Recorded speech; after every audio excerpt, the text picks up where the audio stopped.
matchup. MVP. Afreeca Freecs.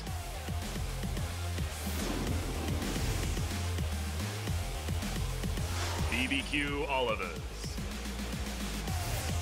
KT Rolsta. Beginning of the end. 2018 League of Legends Champions Korea Spring Split.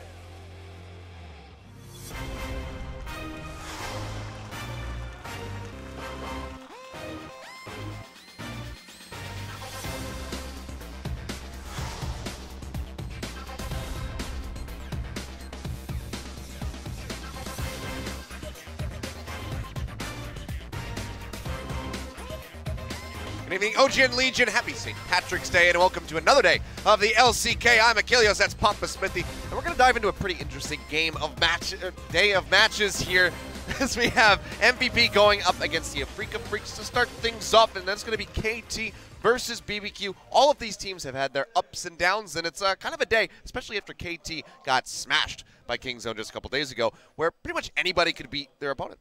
And that's kind of a fun place for the league to be in. And if there is a subtitle today, because of course, 2 days ago we crowned Kingzone Dragon X as our regular season winners, that means they wait in the gauntlet final, they wait in the grand final of the LCK. And you might think, okay, done and dusted, we're done.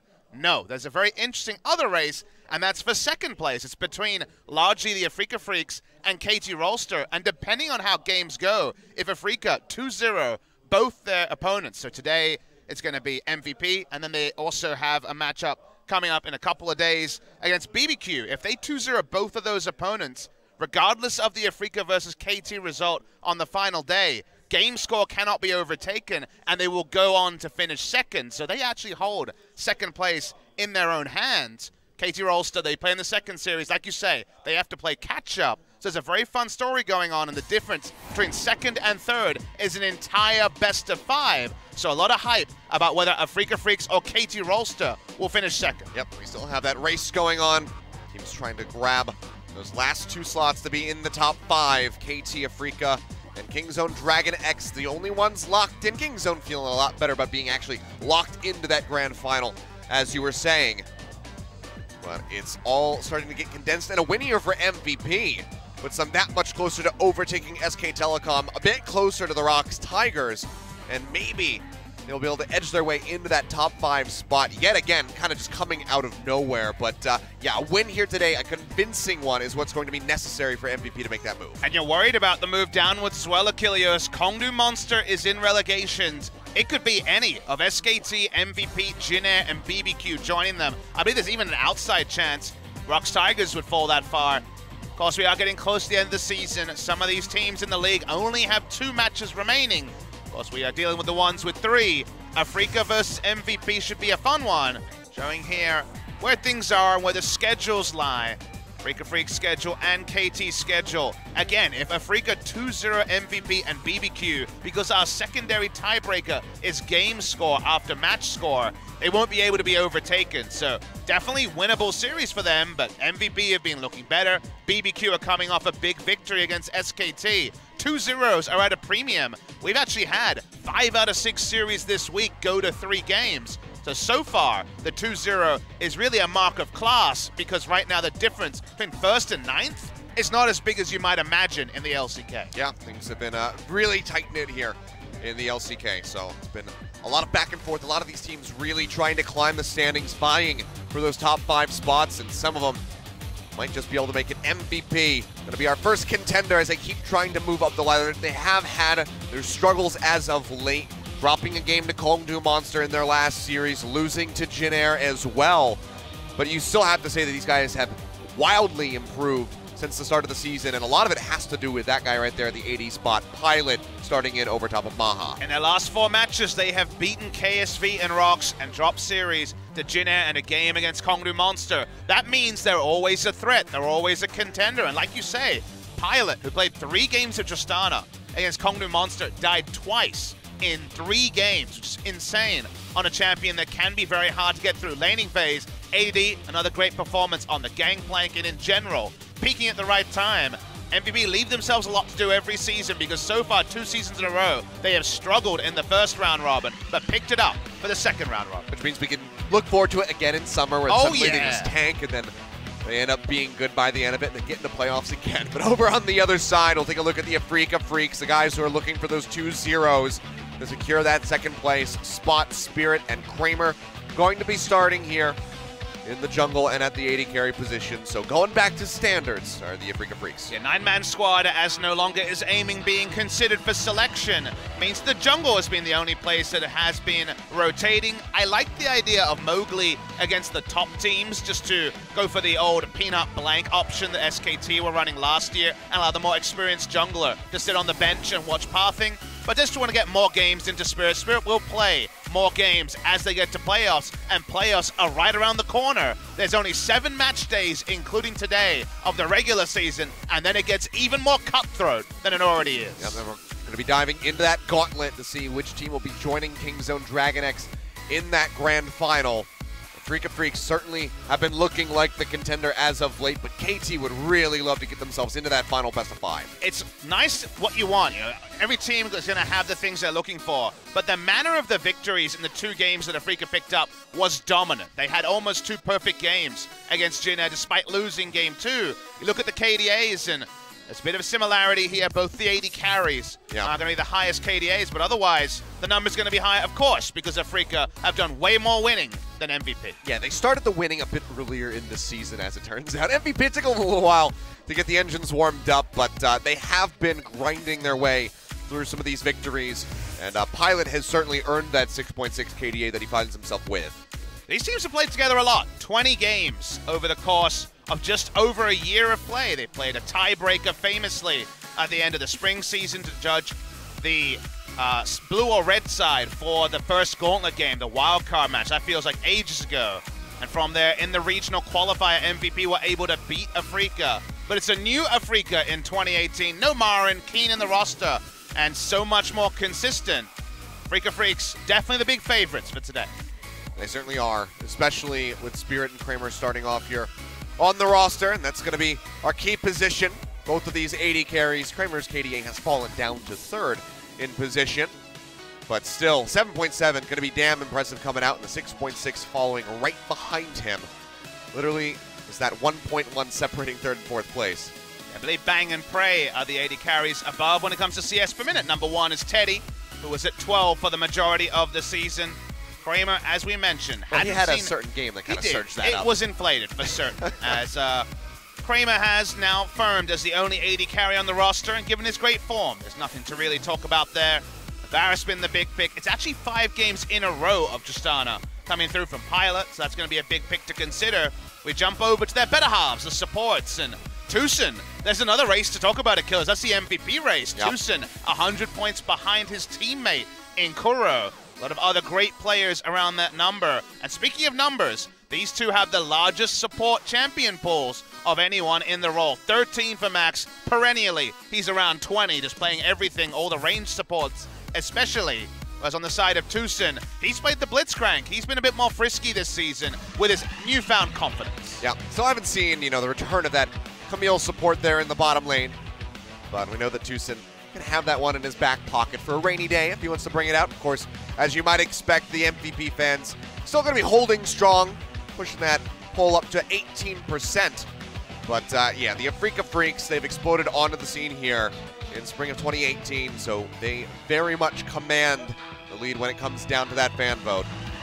There are some champions you have to respect from MVP, and that's not something you would have said in the first round robin. So we know now, little by little, where they're strong, and we'll see what Afreeca actually want to target, or whether they just leave everything up, like we saw KT versus Kingzone Game 1, and see what shakes out. I'm always ready for more patch 8.4, guys. Not quite 8.5. You saw that in the EULCS last night. We'll be live on NA today as well. Still on 8.4 for the remainder of the weekend. Still plenty to talk about.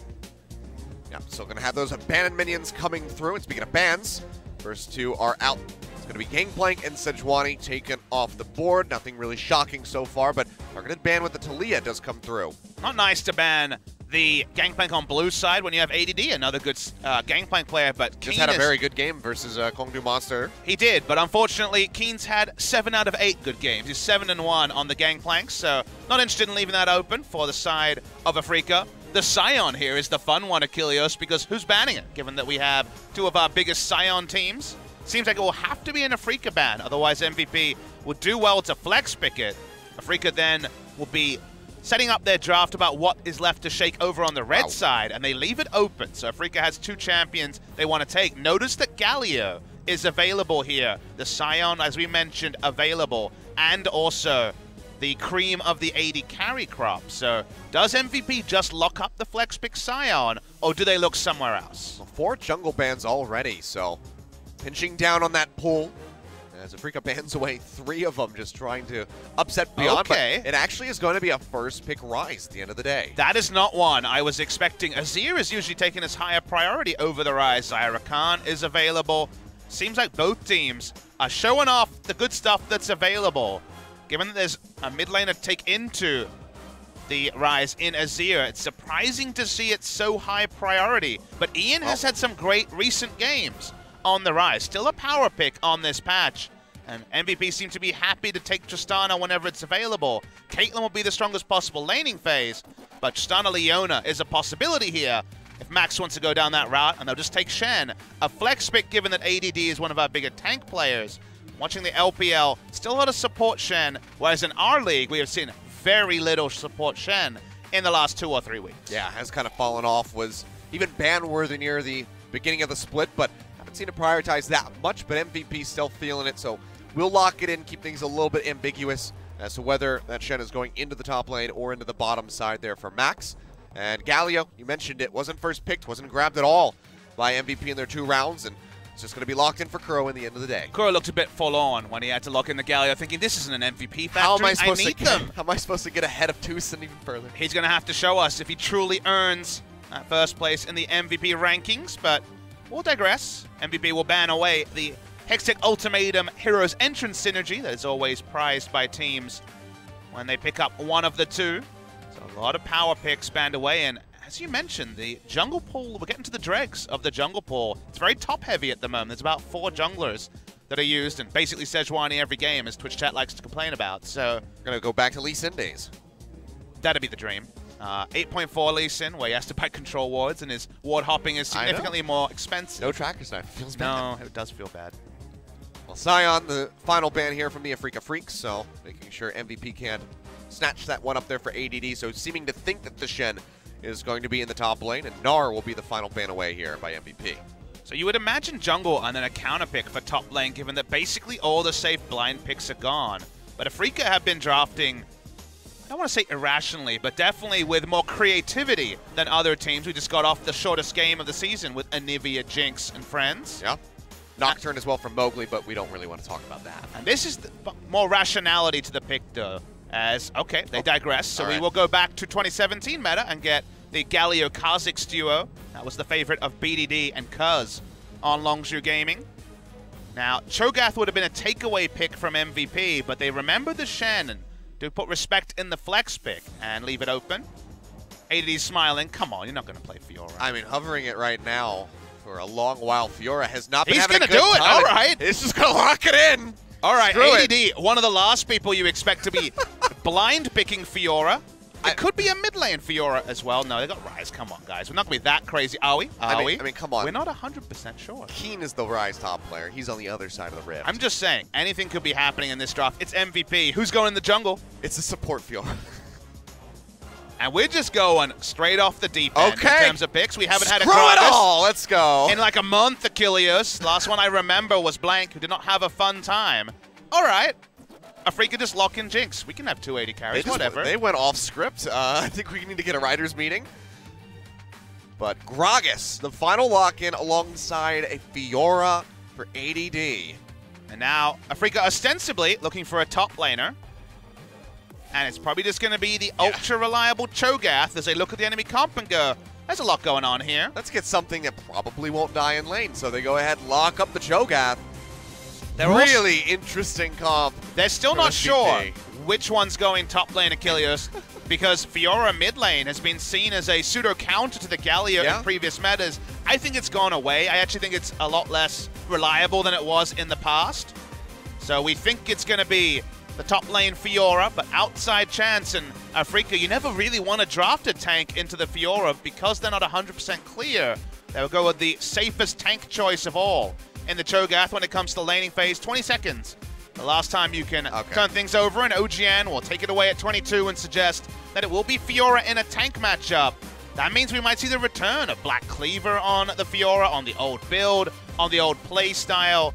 We haven't seen Fiora as a tank buster basically this season at all because there has been so little blind pick Fiora and so little tanks paid in top lane in general, but we finally do see it. But what a role reversal. Fiora versus Cho'Gath in this matchup. Sure, it's keen on Fiora, right? No, it's going to be ADD on the blind pick Fiora.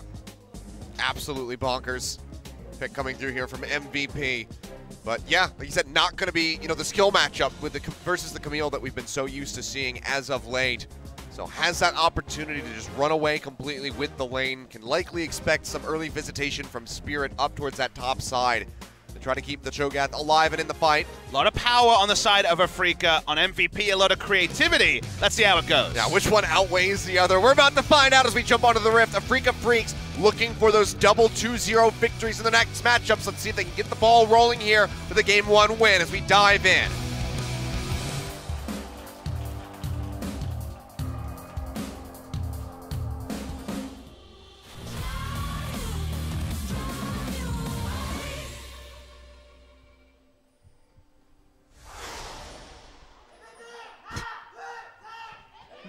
Calm down, Achilles.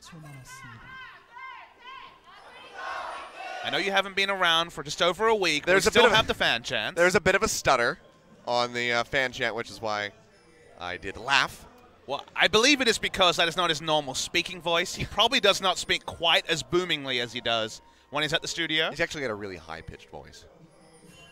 I did an interview earlier this week with Esports Heaven, and that's one of the few times that I'm not using my casting voice talking about League of Legends. People were talking about, wow, you sound so different. And I imagine the same is true for the MVP cheerleader, I guess we would call him. He does lead the cheers, even if he doesn't fit the profile of a cheerleader to some. It's a fair enough assessment, I think.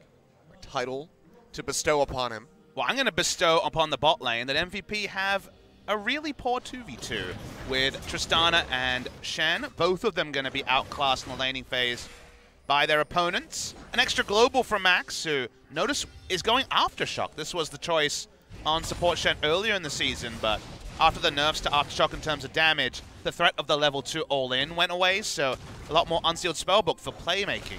Does mean extra tankiness, though, in the early game.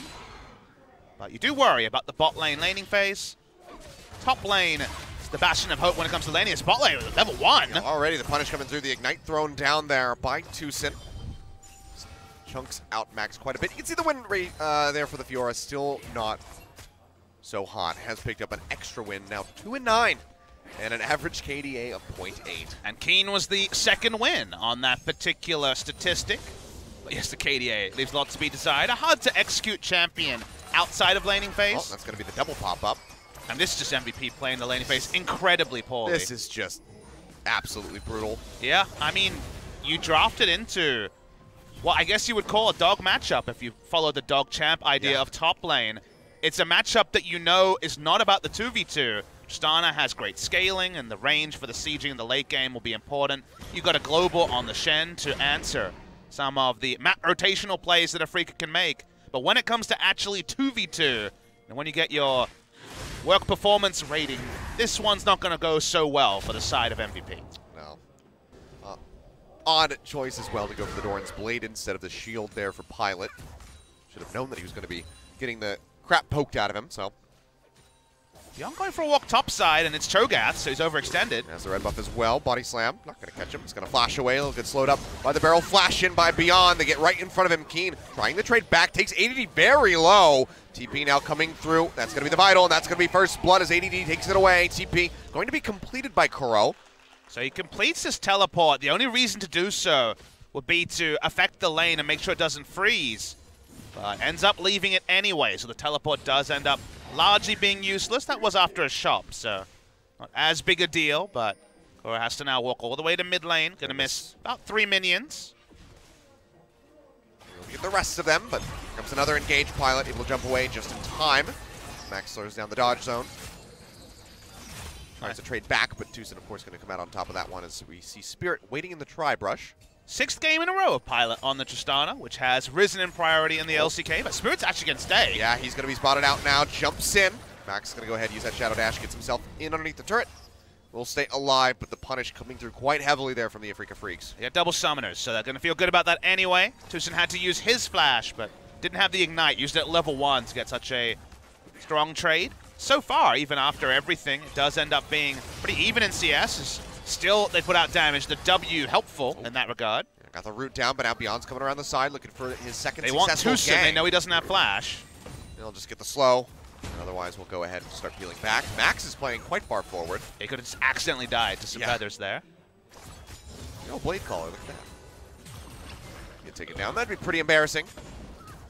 Max is going for some sick playmaking. He actually took the Hexa flash. Another pop up, but it's going to be a nicely timed jump, and Max is really just playing with fire. He's going to have to go back to base.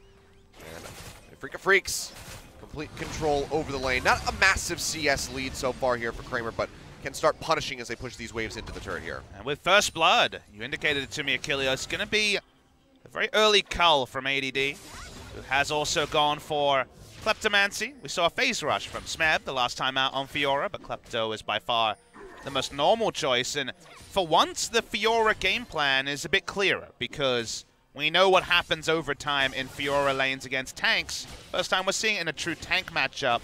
The Cho'Gath also is not Camille when it comes to a teleport gank. A lot more setup, needs to get there, and then also have the CC come in after his long teleport channel. So the Fiora might actually be able to get some work done. Definitely not willing to anoint it a successful pick. Definitely does have a more favorable matchup than recent Fioras who have been struggling. Yeah, gonna take a little while before he can actually start working that Cho'Gath down. Needs to get those items in. The Tiamat to come through. For now, the innate sustain there on the passive for the Cho'Gath is going to keep him alive and in the fight. You can see already a nice little 1,000 gold lead.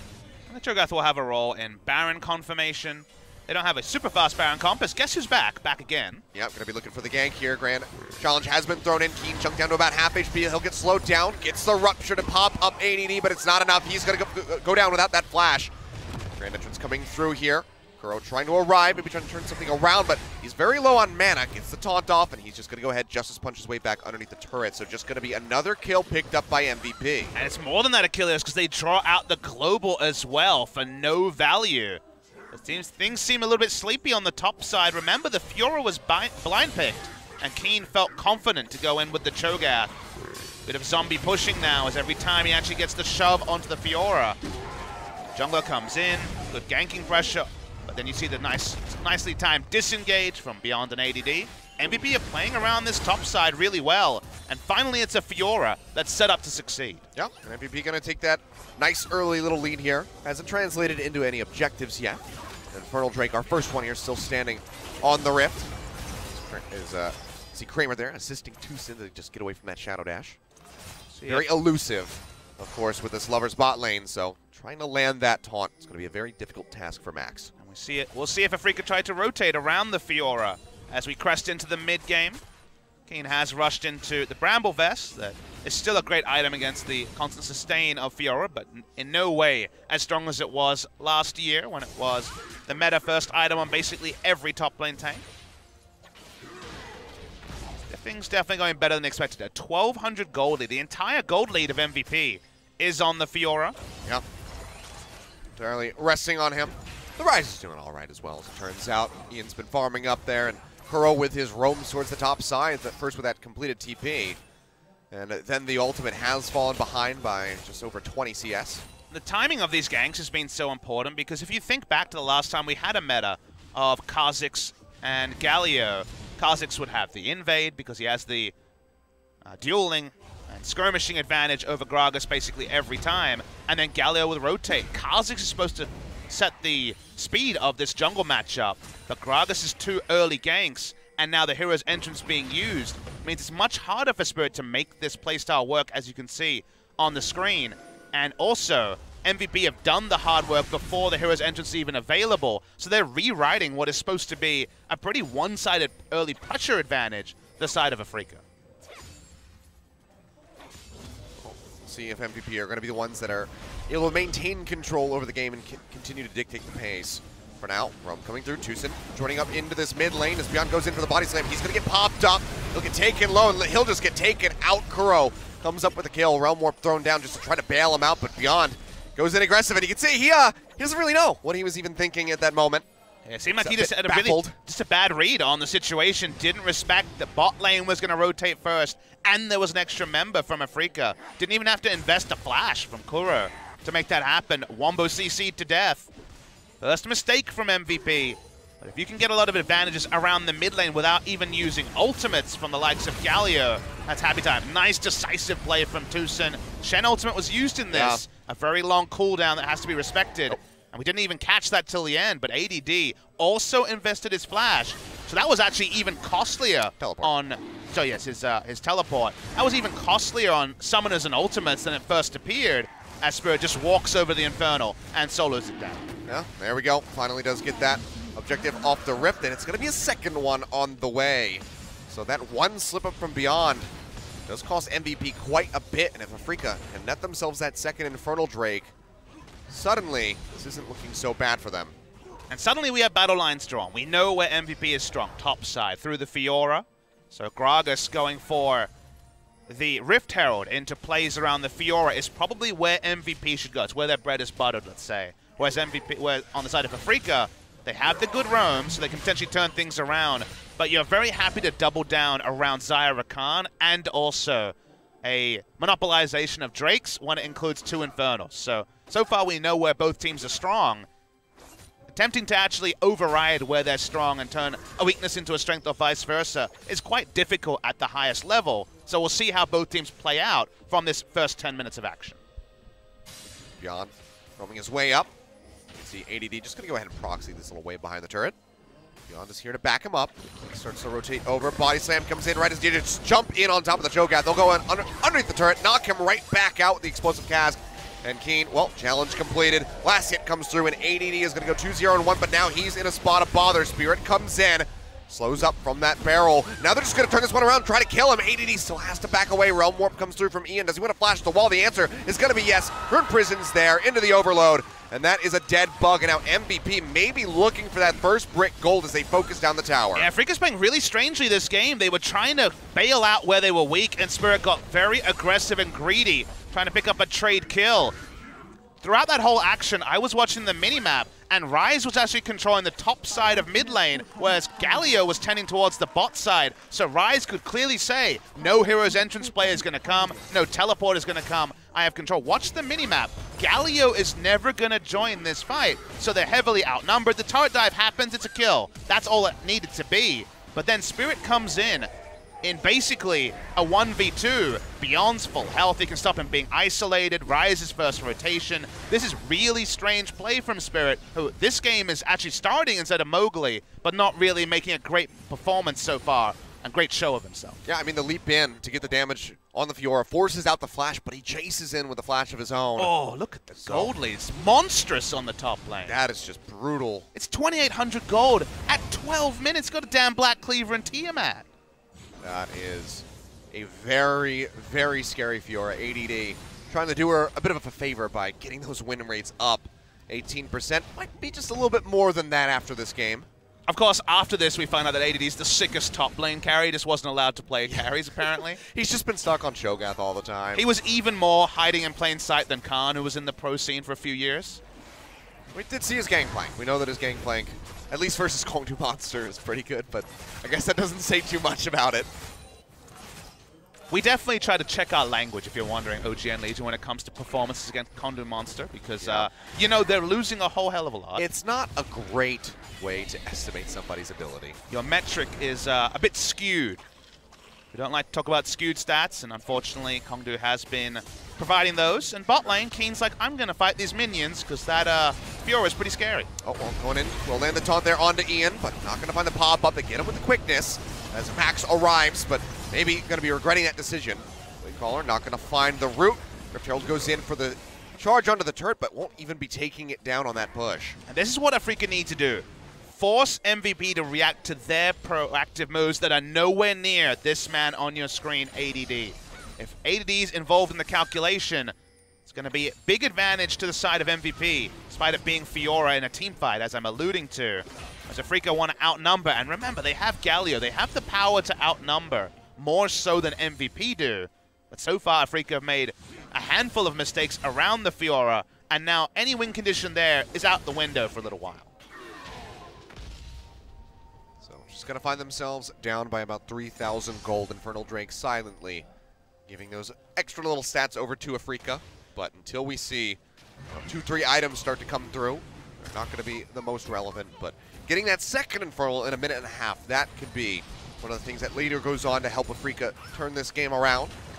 Afreeca do have the proactive drop. You would expect to see them making moves in the mid game, but those expectations are a bit fickle. And right now, although Kramer is very strong, he's up 42 CS in the duo lane, which mirrors about how much the Fiora is ahead, not including gold generation. You know, the items are still rolling. It's just going to be the first item. He's working towards the Zeal on top of the Essence Reaver. That's definitely where they want to fight, but we talked about where the map was cut. It's still cut in the same way. If Galio's ulting, he doesn't want it to be anywhere near a Cho'Gath. He wants to be where Xayah and Rakan are, because that's where Afreeca can potentially try to make things happen. And if Cho'Gath can just occupy the time of the Fiora, interrupt to teleport, that's the gold standard. Another thing to keep in mind here is that there's that added pressure on the Afreeca Freecs. They find themselves right now behind already in game number 1. They need those 2-0s versus MVP and then later BBQ to secure that second place spot. It might just slip right through their fingers here in the first game. Yeah, just to reiterate, guys, if you missed the opening of the show, if they 2-0 their opponents, which right now are MVP and BBQ before the all-important game against KT, that game actually ends up being a glorified exhibition, because if KT win 2-0, they're still unable to jump above Afreeca and thus can't skip over a best-of-5. So Afreeca, you know, they control their destiny in their own hands. Losing to MVP, even a single game, could be very costly. Right now, I think their destiny is in ADD's hands. Turns out that he's pretty good at the Fiora, and as long as he can maintain this performance and just keep shutting Keen down, I mean, Keen's just not going to be tanky enough to stand in the front line, even as a Cho'Gath. With Fiora, the question is always, what does it mean? Because actually, what do you do in the late game? In the mid to late game, even. Like, even at this point, there's still fights where Afreeca will be able to trade up. They have very strong 4v4. And all Cho'Gath wants to do is interrupt the Fiora. And if Fiora's not there, their entire gold lead is basically gone. So it's very difficult always to make these comps work, as Max walking up. Yeah, that's going to be the pop-up coming through. One more time. Hero's entrance coming down. Ian will still get knocked up, but he is still in the fight, still alive. And he'll be able to exit with his life, but Max cannot say the same. He'll get taken down. TP completed from Keen, but canceled by ADD. And AD goes back to the top lane, chooses not to come in 3 members. That's smart. But this is what we're kind of alluding to. The power on the Fiora only means something in the side lane. Remember back to Jinner versus KT, where we had a Trundle split push 2 turrets and it not matter. Afreeca has very reliable engage in the 4v4. And as the game goes on, you take the first Baron of the game, you slap a Banon down. Fiora does nothing in a 5v5. So Afreeca definitely are going to try and make this game more narrow, make a very strong play towards the Baron, and then force the Fiora to rotate and play away from her strength. So as MVP, need to be smarter at their setups, really invest in control ward vision to stop Afreeca just going for these bouncy castles with the Galio. Tucson, he has not been afraid to pull the trigger. We know that about him. If he sees an opening, he will take it, even if it ends up costing him his life. So far, so good. It's going to be 0-0-2 on that con so far. So 100% kill participation. Great job, Tucson. And Keen has the least happy item as a Cho'Gath. Actually, straight Thornmail. I shouldn't praise Tucson. That never works out. It's true. Every time I say that he's doing a good job, he ends up just feeding horribly. He needs to be the best player nobody's talking about. Yes. That is his gold standard. He's kind of like KT. Yeah. If you get excited about Tucson doing well, then he starts doing poorly. I've had my fill of things to say about KT. I'll hold them for the second series. But you don't feel good as Keen, walking around with no mana or health. You just have the Thornmail to walk up and slowly die to ADD. And really else he can do there. Would love some CDR, but hasn't been able to fit into the build at the first item. And he just kind of gets to every minion wave second because his job is to slowly walk over after ADD and not die. Yep. Just fully investing into the lane. Thornmail with a Ninja Tabby just to try to mitigate that damage as much as humanly possible. Triple Infernal. It's been a while since we've seen that, and Afreeca already netting 2 for themselves basically makes this a must-have for MVP. I think there's been a couple of lane assignment mistakes for MVP because they rotated down the Fiora early, then rotated back top lane, try to get ahead of the play. But that was as second Infernal was spawning. You really want to control the bot side of the map, and Fiora ended up not being able to get to the Infernal fight. If Fiora's not there, they do, I would say, reliably lose the 4v4. So I much prefer this lane assignment, but it's easy to say at 14, 15 minutes when the second fight happened. Now Baron's on the map, so there's that extra variable. They may just accidentally, or at least within their control, lose out on 3 Infernals because of small mistakes like that. ADD just going to be taking a stroll through the jungle while he loses out on that mid turret. Seems like, oh no, he's going to cancel the take on the blue buff. Now hovering here into the river. Spirit comes down. Yeah, Spirit does get a little bit of damage in. ADD just going to clear out the control ward. Now they're going to try to exit, but the pop-in goes through there from Tucson. Gets the lockdown. Hero's Entrance comes in, and ADD has to flash out of the fight. Featherstorm not going to catch anybody. No roots come down, and no one will die. Big investment to try to get onto the Fiora. She holds onto her riposte, and then ends up riposting 2 abilities, including the Hero's Entrance, and slides out. Big investment, multiple ults used. Even Flash from Tucson used to make that happen, and they don't get it. That's what MVP won. Over pursuing onto ADD, who's slippery at the worst of times, and now that she's so monstrously ahead, a full and completed legendary tier item, Black Cleaver and Ravenous Hydra and more completed. It's surprisingly easy to make those great escapes. Throw the Trinity Force in there just for good measure. That's not how passives work, Achilles, you know that. But a Bloodthirster could definitely be rolled in. A Spirit Visage would be a pretty good purchase. I just want to see the dash auto attacks coming through. I'm just happy that we see the old items come back because people have been asking, what do you build on Fiora? We only see Trinity Force because you're against another carry and you want turret killing threat. You have implied turret killing threat when you go 2 items like this, but you have great kill threat onto the Cho'Gath. Well, MVP stabilizing here for the moment, but they haven't been able to grow this gold lead. Nor have they been able to pick up either of those dragons so far. 2 minutes now, just about on the clock. And that third Infernal is going to come up. You have to expect MVP to start focusing some vision down around that bottom side of the map, because right now, it's pretty blind for them. As we'll see, actually, the challenge is going to be thrown in here by ADD. Let's go ahead, get out of there with Max. Yeah, optimistic. Does mean the ult's going to be down for the Infernal fight as well.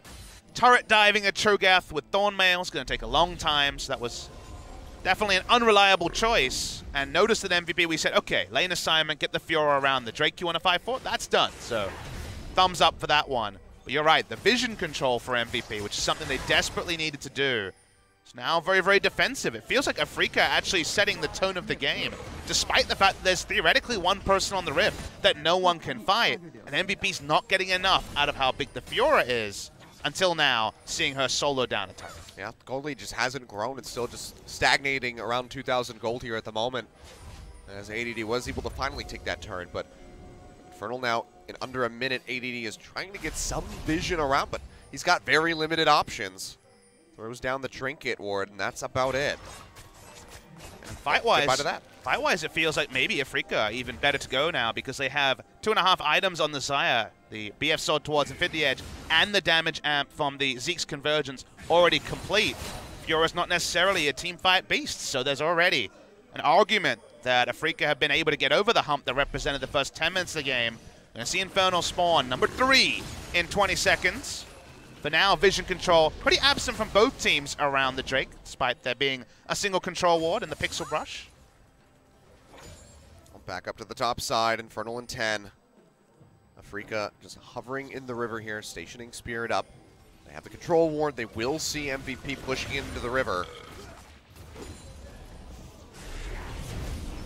MVP just now going to start cutting their way down and try to counteract some of this vision. But even then, they have to be worried. Hero's Entrance ready to go there from Kuro, and we know that Tucson will just jump straight back in. In top side. Afreeca don't have to fight this. They get the lockdown, and that's just going to be the pop coming in. Tucson, the first one eliminated, but they will trade back for Max. Beyond gets pulled straight back in by the Galio, and he will be taken down as the Xayah finds a kill. ADD into the back line, trying to finish off Spirit, but he just can't do it. Kuro is there to bodyguard him. Kramer flashes away, tries to go back in aggressively to get a root, just can't find it.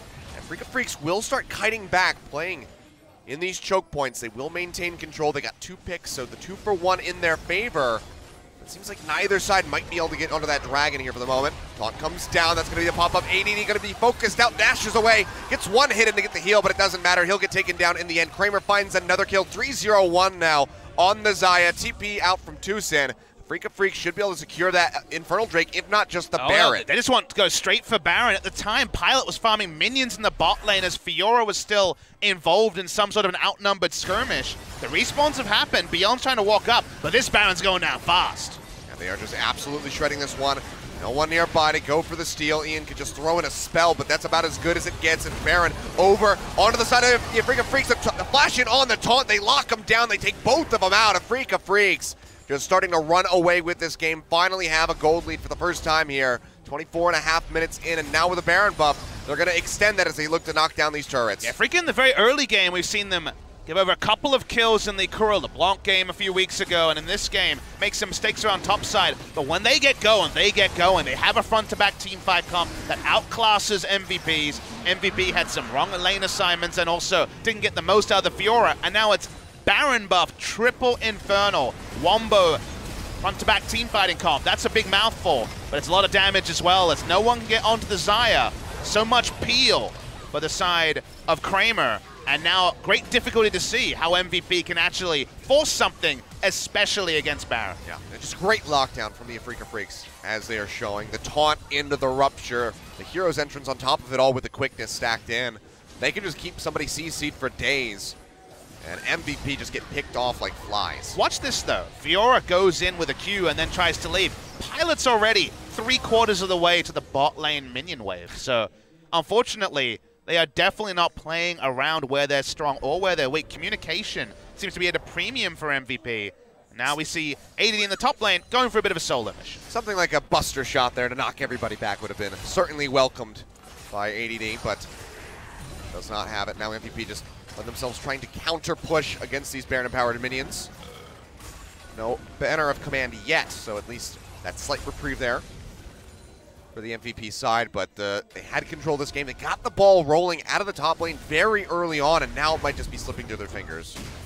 Now, honestly, Afreeca will just use one of Tucson or Spirit to set up the hero's entrance, and if flashes are down, doesn't matter if they go 1-for-1 with that first pick and give up the support or jungler. Xayah will do the rest of the work. It's all about forcing fights where Xayah is safe, and this sort of team comp, it's very difficult to stop that happening if you're MVP, so they walk up. Isn't there for the roam. So far, MVP, they're grouping with Fiora. Always a bad sign. Kills per game historically here for Kramer hasn't been the highest, but to turn that around with his quite nice scoreline that he's got going for himself here. 3-0-3. 3 completed items as well. He is an absolute monster with the Xayah so far. He's going to start shredding down the turret. Explosive Cast does get invested. They get the lockdown there onto Tucson, but the hero's entrance comes through from Kuro just to help keep him alive. They force out the turret in the end. It seems like they'll just go their separate ways. It's only the second game from Kramer on the Xayah for the season. Remember, Kilios, the first time he played Xayah, he had 100% of his team's kills, not kill participation, just straight up kills. First time I have ever seen that in a professional game. He's not at 100% here, but he is in such a point of power. You wonder why we see so low Xayah Rakan priority, because with Tucson, he definitely takes Rakan whenever it's available. When aiming was in the lineup, they played Xayah Rakan as well. So a surprise we've seen so little of the Xayah from Kramer especially, but no surprise on Tucson. He's 5-0 Rakan, even though there's been very low Xayah priority by Kramer. Well, been working out well for them, and I think that MVP is going to have to try to disrupt that Lover's bot lane if it should arise there in game number 2 as we start looking forward to that one. Still a ways to go, however. 28 minutes in. This one could go on to around the 40-minute mark unless Afreeca Freecs can really start pushing the accelerator on this one. And I'd love to be glass half full for MVP because they did so many smart things in the early game. But then I see many silly ones. Well, it's not even that. I just look at the top of the screen and see the straight fire on the side of Afreeca, and I go, well, you know, if they had 3 Ocean Drakes, you'd have more of a chance. But right now, Afreeca just need to knock up 3 people with the Hero's Entrance, and Xayah will do the rest. MVP need to split the map. AD pushing with no vision, but still the correct play. Wants to try and force someone from Afreeca to come join the Cho'Gath. Knows that if it's 5v5, MVP's chances are out the window. Freaking out. Looking for that final inner turret before they start knocking down the inhibitors. Baron buff has since expired, but they know that they're in a powerful position. They know that they have that triple Infernal Drake, so. And they know their composition has a big lead in 5v5. You don't pick Fiora, Gragas, Ryze for 5v5. It's about rotational play around the Fiora's 1v1 strength. So, difficult to pull these comps off in the Bannon meta. No Banner of Command yet, but I believe that's what Tucson is building next. Seems to be moving towards it. You'd have to be pretty silly to not build a Banner of Command on this patch. But nothing really to take here for the Afreeca Freecs, so can just get some vision prep for that 4th Drake, the 4th and final one before we see the Elder pop his head out. So 1 minute and 15 seconds, and Ocean will be joining us, so just a little bit of sustain to go up with that massive increase in damage that Afreeca find themselves with. Spellbinder actually picked up again on Ian. Seems to be largely a Ryze item when it comes to who's playing it in the current meta. We'll be building up the charges, looking for that brief window of power where he has movement speed and AP, and Ryze is all about the burst rotation, so definitely has the innate synergy there. With Deathcap's power spike right now, I find it hard to see many champions where just going for straight raw AP isn't the right way to go, but I could definitely be convinced with Ryze because he loves the 10% MS and also the movement speed boost you get on using the active. Well, MVP, they went for the very strange composition. Started off quite well, but Ian with that first pick Ryze hasn't been the most impactful. We haven't really seen any Realm Warp plays either coming through. Just the one really that comes to memory, trying to save his teammate. And it didn't work, so. And the Stand United also has left a bit to be desired. Yeah, that's been really weird for Max. Yeah, going for a turret dive on a Cho'Gath was the last one I remember seeing on screen that was any relevance. There's the Banner of Command. So basically this game plan from Afreeca is very simple. Put down 3 control wards around Baron. They've already done that. Rock up to the Baron. Force the enemy team to fight and either win the 5v5 or set up the Baron minion, and then Fiora has to rotate anyway, and you lose the value out of the Fiora split push. So it's almost time for the lose-lose decision from MVP, where you either get a super play that defies expectation, a Baron steal, or more likely, you just get ground out by this Afreeca comp who've gotten over their early game hump and now have a lot of options and are trying to force MVP to react to where Afreeca is strongest.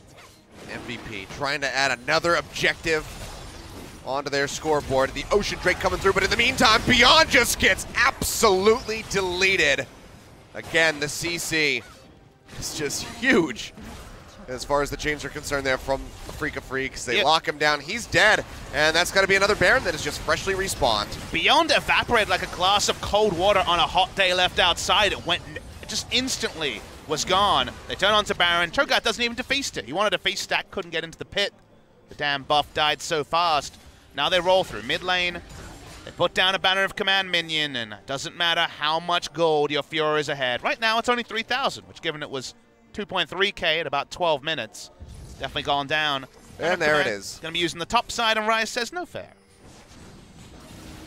Still patch 8.4, guys. No nerf onto the Bannon minion. Still super powered. Yep. It's coming through. Turret just going to be punished. And nobody can move forward close enough to try to take this one out. Pilot is really the only one, but he won't get the opportunity before that turret does fall. Beyond tried to hit it with the barrel, but that doesn't work. We're going to call this Bannon minion Maha. That's great. It's Maha's dead. Yeah, Maha's died in the front line again. Classic Maha. He had that pentakill once. He did. On Sivir. Pilot has one this season. Yeah. Well, they seem to have souped up their AD carry position, but I don't even think a souped-up AD carry can deal with what Afreeca's doing. Oh, well, Tucson looking for another engage. Hero's Entrance going to come down, and well, Kramer just finds himself in the front line, stuck. He'll get taken down as Pilot does find Another ADD's kill. coming too. This could actually be a turnaround. On a flash away, ADD pinching in from the side. He'll get slowed up, has to use the protobelt, gets the taunt, and Crow says, go ahead, fight me, let my teammates live. He will go down as Pilot claims another one. ADD trying to get the cutoff, but doesn't seem like he'll get there in time. Well, that was a big botch on the Baron buff, and now ADD's hunting for some Kha'Zix. Going for it. That's going to be Max arriving. This time the Shadow Dash does connect, and they get the kill. That was the best stand united that we've seen from him so far in this game. And just like that, MVP open a window back into this game, and they start to crawl through it. Feels like a Saturday afternoon cartoon level League of Legends game where Afreeca had everything ready to go. And then one cask later, Xayah finds herself completely out of position. They lose 3 further kills from that passage of action. Really surreal stuff on the top side. And now MVP, they group, they want to take some structures, they want to close the gold lead, and maybe the death we profess, the eulogy for MVP in game 1, could actually have been premature.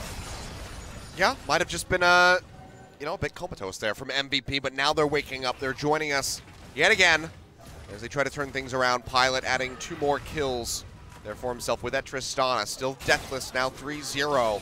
As the items keep coming through, he's just going to get more and more powerful. They get a do-over. It's still a Baron minion. The Baron is still being worn onto Tucson, so they're able to push through mid lane, try and make this work. Galio not there, but in range for Hero's entrance. Keen has it as well, but not going to be trying to split into multiple lanes. Going to be operating as a unit. They don't want that pick-off to happen yet again. Pilot gets in range, almost gets that last hit in to cancel out that Bannon, but just can't do it in time, and now they're going to lose a chunk there. Onto the inhibitors, it gets 2 hits off. Banner of Command, Baron buffed up, Siege Minion does the work. The Baron takes down the turret, but actually assaulting this inhibitor could be difficult. Coming through, they're not going to find the pop-ups, and the Shadow Dash isn't going to connect either, but a massive Blade Caller comes through, and that's going to be beyond getting popped. ADD joining him in the grave, as does the Shen, and it was looking maybe possible for MVP to try to turn this one around, but now with 3 kills coming through, Afreeca Freecs in the base of MVP might just be able to close this one out. They're not going to wait for the wave. They're not going to go for the finish yet, but they have the inhibitor broken, and they absolutely punish MVP. And that was the hot knife through butter we were waiting to see from Kramer, just slicing through ADD. He couldn't even have time to flash. He was instantly dead to 3 auto attacks after the Zeke's convergence came in. That's what Afreeca tried to do last time. They botched it that time. This time Kramer was ready for the cask. They get over the Gragas, and now they want to break a second base turret. Oh, massive crit goes through. Kramer, he's going to flash, but he is just 1 hit from dead, and Ian going forward will find it, but he might get punished for that kill. He will get taken down. They immediately turn in, get the knock up there off the back of Tucson, and they punish the Rise, but MVP still, they're not going down without a fight. They're going to buy a lot of time because the only ranged auto attacker on the side of Afreeca is the Xayah. Rakan's range, sure, it's more than melee, but might as well be a melee champion. They have to back away. They're buying time. Worry for the side of MVP, though, is what they buy themselves is a date with Elder Dragon because the 3 Infernals being amped up to a further 12% AD and AP is not something they can stand to bear. Yeah, 36% is pretty disgusting, especially when you see how much damage Kramer has already been doing. Takes just as much damage as he dishes out, as it turns out. But, yeah, the Elder Dragon, with just those raw stats alone, let alone the true damage burn, would pretty much seal the deal unless MVP had some miraculous fight. This game has been very, very sloppy from both sides. Not what the Afreeca fans want to see, but at least they can feel like it's indicative of the good situation they find themselves in. Hard work has been done over the course of the spring season, so it really is a scenario where they are set up to succeed. Could lose this series and then just straight up beat KT on the final day, and then no harm, no foul. They still will be in second place. I don't think they want that to be their second place condition, though. At least there's something to fall back upon, whereas in previous seasons, Afreeca have been up and down with no rhyme or rhythm, and there hasn't been a silver lining for them. So Elder spawns, Baron a minute 20 offset. A pick before the Elder would be delightful, but Ian's not going to opt into that. Elder now started up here by Kuro. Draw it out away from the pit. No vision in there for MVP. Trying to scout, having to use the barrel. Rolling that out just to try to spot out the members of Afreeca Freecs, but they can't do it. 938 AP Galio. God. Kramer has 583 AD. I think some people are wanting this game to go to a second Elder so we could potentially see the 100% amp on the Infernals, then we'd be at 11 to 1200 AP on the Galio. It's just disgusting. He hasn't even finished his items. I want to see Kuro just Justice Punch somebody and see how much damage he does. I'm going to say a truckload and be correct.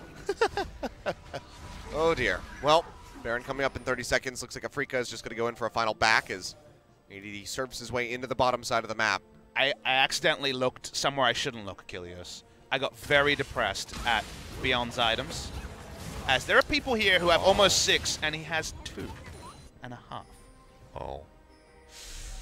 Oh, that's, you know, feels like he is in a bad spot when it comes to items. He is literally a Gragas ultimate and then nothing. Yep, he is just ult utility. Who's stronger, the Banon minion or the Gragas? It's definitely the Banon minion. But speaking of strong, look at that damage. Absolutely disgusting. Ooh, 988 AP onto the Galio. We're getting closer. He's going to buy now. He's going to buy. This is a Galio in Veigar territory. Absolutely insane. Now I want to see a Veigar in this territory. So there's only a minute left on this Elder Dragon, so they primarily utilized it to go ahead and take down the Baron. I would love to see Kramer just hit somebody at least once. It sounds obscene, but because they have so few so few range champions, the Banon's actually more important than the extra AD and AP. There you go. Banon does the job, breaks the base they couldn't break before. Flashes are up on the side of MVP, so actually starting a fight where Xayah can free auto is not a trivial thing to do. That's why there's a bit of trepidation. This is not a mistake from Afreeca, it's the fact that their comp excels when the enemy comes to them, and MVP say, well, we don't want the game to end, so we're not going to come to you, and that's also buy time for ADD to at least be irritating. Yeah, just trying to keep Keen busy there in the bottom side of the map. Afreeca Freecs are slowly pushing up. Well, Auto's going through. That's going to be the engage from Tucson. Gets a double pop up, and they absolutely just destroyed Beyond yet again. Now the lockdown in onto Max, onto the Tristana. They'll get taken down. Max tries to limp his way out of the fight, but he just can't do it. He gets cut down. ADD getting the GA pop. This is going to be the finish on the game number 1 here. 40.5 minutes on the clock as the Fiora dies yet again. Ian does his damnedest, but just has to flash away. The damage chunking him out. They go into the fountain. They try to finish him off. They just can't quite get it. But the Nexus has died. Afreeca Freecs keep the hopes alive of maintaining that second place spot, of shutting down KT before they even have to face each other on the Rift as they claim the victory here in game number 1. I hope you guys at home enjoyed episode 1 of the LCK Twilight Zone for spring 2018. Very strange, surreal game where Afreeca made a lot of mistakes around the top side, but then Smart Macro bailed them out of a Cho'Gath who was having oh so little fun against the Fiora. From there, they were eventually able to close the game. Mistakes aplenty on both sides, but Afreeca Freecs do go up 1-0. The sort of game where looking at the post-game thread will be misleading for what we actually saw for 40 minutes on the Rift. Well, they're cheerful, say, from losing streak being the champion. That's a bit wanting, I think, and a bit unlikely given the sloppiness from MVP and the Afreeca Freecs as well in this game. But at the end of the day, they're the ones who had the objective control, and MVP let that early lead slip right through their fingers. Difficult to pull off Fiora comps, and when you're against one of the best teams, it is a risk. Now, they got a head around the Fiora, so you can at least feel good about that part of the equation, but maybe a new strategy for game 2. Otherwise, Afreeca might enjoy their roll-on to that 2-0-2-0 they need in these 2 series against MVP and BBQ to guarantee second spot on the ladder. Perhaps a bit more of a standard comp from MVP as we get ready to go into game number 2. The Rise first pick for them. Fiora and then Gragas in the jungle was just quite bizarre from MVP, so I think they're going to tighten things up for game number 2. They want to extend this series. They want to keep Afreeca's hopes in the dumps. We'll see what happens when we come back from the break.